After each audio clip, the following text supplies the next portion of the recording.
Este es el pronóstico del tiempo de Telemundo Corpus Christi.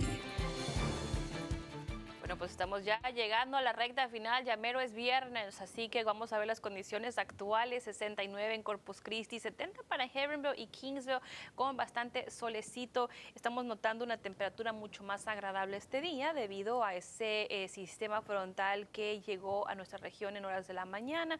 Las temperaturas durante las próximas cuantas horas disminuirán levemente. Sí tendremos una noche más fresca con temperaturas en los altos 50 a partir de las 9 de esta noche, y cielos despejados por fin después de varios días con pura cobertura de nubosidad.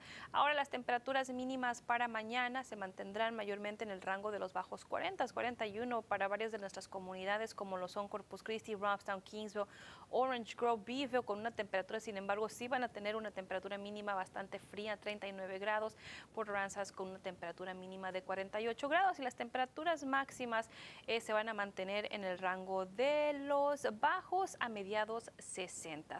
Para que vaya planificando su viernes, no olvide llevarse un suétercito en horas de la mañana cuando vaya al trabajo o tenga que llevar a sus hijos a la escuela, porque sí se va a sentir frío. Vamos a tener sol, eso nos va a ayudar para el mediodía, una temperatura de 61 grados, 64 para las 5 de la tarde.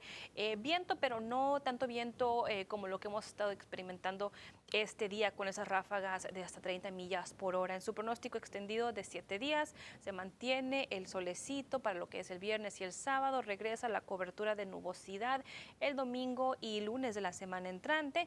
Las temperaturas aumentarán para principios de la semana entrante.